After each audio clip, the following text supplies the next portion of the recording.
Extreme ownership. How U.S. Navy SEALs lead and win.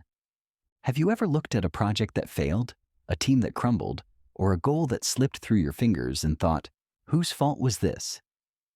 It's a natural human instinct to point fingers, to blame circumstances, or to look for a scapegoat.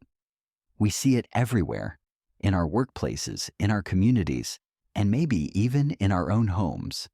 But what if that entire approach is wrong? What if the secret to success, to effective leadership, and to winning in every aspect of your life lies not in placing blame, but in taking it, all of it? This is the core, gut-punching message of Extreme Ownership: How U.S. Navy SEALs Lead and Win, a book by two former Navy SEAL officers, Jocko Willink and Leif Babin. They learned this principle not in a comfortable boardroom, but in the war-torn streets of Ramadi, Iraq, one of the most dangerous and complex battlefields of the Iraq War. And today, we're going to dive into what it means to take extreme ownership and how this seemingly simple idea can radically transform how you lead and how you live. The concept of extreme ownership was forged in the crucible of combat, where the stakes couldn't be higher. For Willink and Babin, leading their SEAL teams, every decision, every order, and every movement could mean the difference between life and death. In that environment, there's no room for excuses. You can't blame the weather, the equipment, or the enemy. As a leader, you are responsible for everything in your world. One of the most powerful stories from the book, and one that really drives this point home, is a friendly fire incident. During a major operation, due to a series of miscommunications and a rapidly changing situation on the ground, one SEAL platoon ended up in a firefight with another friendly unit. It was a chaotic, tragic event that resulted in casualties. In the aftermath, as everyone tried to piece together what went wrong, a dozen different reasons could have been given. The intelligence was bad. The communication gear failed. The other unit didn't follow the plan. But for Jocko Willink, who was the senior officer in charge, there was only one person to blame: himself. When he stood before his superiors, he didn't make a single excuse. He didn't point a finger at any of his men or any other unit. He simply said, "It was my fault. I am responsible." He then detailed all of his own failings that contributed to the incident. By taking complete ownership, he wasn't just accepting blame. He was creating a culture where problems could be honestly assessed and solved without fear. His superiors, seeing his honesty and accountability, trusted him to fix the problems and ensure it never happened again. And he did. This is the heart of extreme ownership. It's not about being a martyr or beating yourself up. It's about recognizing that as a leader, you are ultimately responsible for everything that happens under your watch. If your team isn't performing, it's on you. If a subordinate isn't trained properly, that's your fault. If the mission fails, you failed.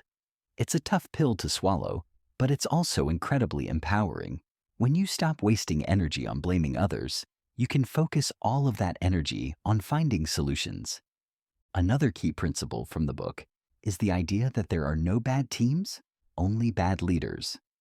Willink and Babin described their experience during SEAL Basic Underwater Demolition / SEALs Training, or BUD/S. During one phase, the trainees are divided into boat crews. One boat crew was consistently coming in last in every single race. They were tired, they were miserable, and their morale was at rock bottom.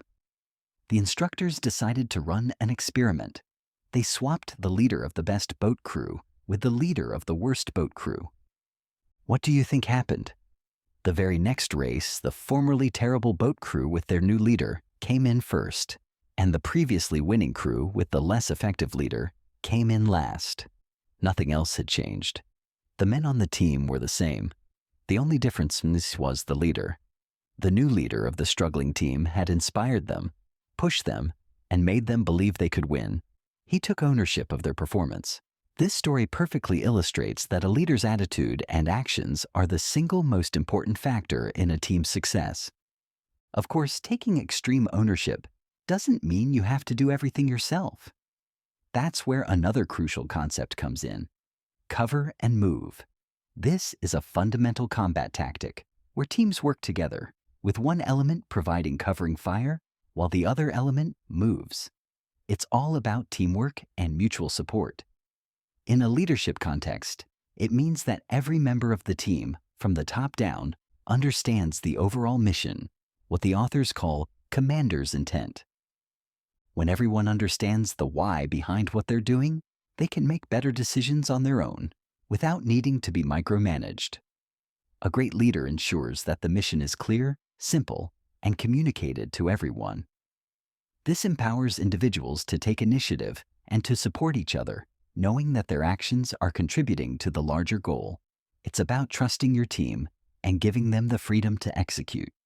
One of the biggest obstacles to extreme ownership is the human ego. Our ego wants to protect us.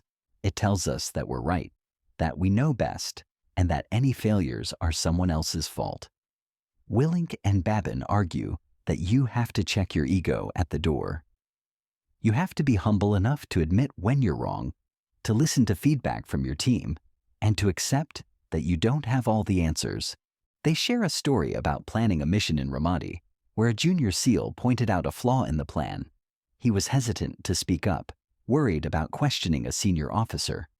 But the culture of extreme ownership encouraged him to voice his concerns.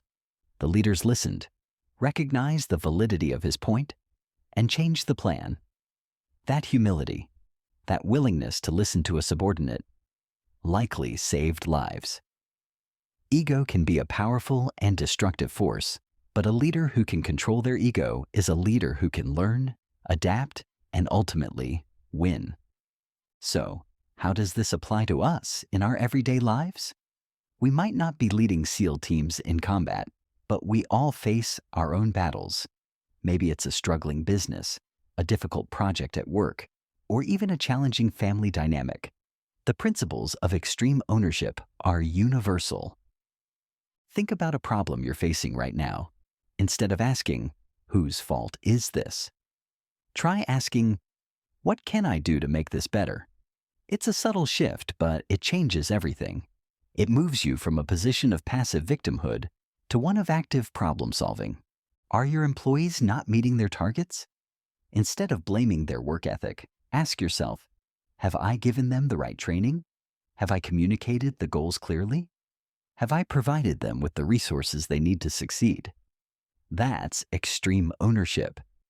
Is a project at home falling behind schedule? Instead of getting frustrated with your spouse or your kids, look in the mirror. Have you clearly defined the plan? Have you taken the lead in inspired action? Have you owned the outcome? The final and perhaps most important takeaway from extreme ownership is that leadership is not about rank or position.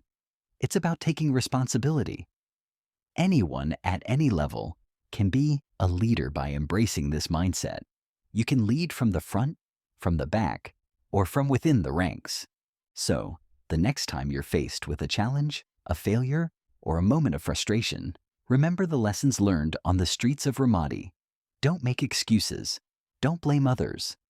Take a deep breath, check your ego, and ask yourself, how can I own this? The answer to that question just might be the key to your next victory.